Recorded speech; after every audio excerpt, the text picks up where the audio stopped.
முருக பக்தர்கள் அனைவருக்கும் அன்பான வணக்கம். இன்று சூரசம்ஹார திருநாள். திருச்செந்தூர்ல இருந்து இந்த 6வது நாள்ல உங்கள் அனைவரையும் சந்திக்கிறதுல ரொம்ப ரொம்ப சந்தோஷம். இந்த கந்தசஷ்டி விரதம் இருக்கக்கூடியவர்கள், நீங்க எதை நோக்கி விரதம் இருந்தாலும் சரி, உங்களுடைய பிரார்த்தனை முழுவதுமாக நிறைவேறணும் அப்படின்னு மனமுருகி உள்ளம் உருகி முருகப்பெருமான் கிட்ட உங்களுடைய விண்ணப்பத்தை வைக்க வேண்டிய நாள் இன்றைய தினம்தான். ஒரு நாள் விரதம் இருக்கக்கூடியவர்களும் உங்களுடைய பிரார்த்தனையை இன்னைக்கு முருகப்பெருமான்கிட்ட வைங்க.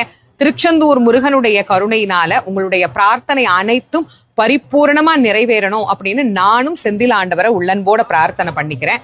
ஒரு நாள் விரதம் இருக்கிறவங்களும் 7 நாள் விரதம் இருக்கிறவங்களும் சூரன் தலை விழுந்த உடனே கண்டிப்பா குளிக்கணும். குளிச்சுட்டு ஷட்கோண தீபம் ஏற்றி முருகப்பெருமானுக்கு நெய்வேத்தியம் வச்சு வழிபாடு பண்ணுங்க. அதே மாதிரி அந்த நெய்வேத்தியத்தை சாப்பிட்டுட்டு தான் நாம விரதத்தை பூர்த்தி பண்ணணும். 7 நாள் விரதம் இருக்கிறவங்க கூட இன்னைக்கு சுவாமிக்கு நெய்வேத்தியம் பண்ணிட்டு அதை பிரசாதமாக நாம எடுத்துக்கொள்ளலாம். ஒரு நாள் விரதம் இருக்கிறவங்க பிரசாதத்தோடு அதை பூர்த்தி பண்ணிடுங்க விரதத்தை. நம்முடைய பிரார்த்தனை அனைத்தும் முழுசா நிறைவேறணும்னு பிரார்த்தனை பண்ணிக்கோங்க.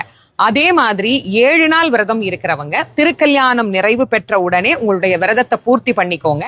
ஒவ்வொரு ஊர்லயும் ஒவ்வொரு நேரத்துல திருக்கல்யாணம் நடக்கும். எப்பமா விரதம் பூர்த்தி பண்றது அப்படின்னா மாலை 6 மணி அப்படின்னு கணக்கு வச்சுக்கோங்க. எந்த நாட்டுல நீங்க இருந்தீங்கனாலும் உங்க நாட்டு நேரப்படி மாலை 6 மணி அப்படின்னு கணக்கு வச்சுக்கிட்டு நீங்க இந்த விரதத்தை பூர்த்தி செய்ய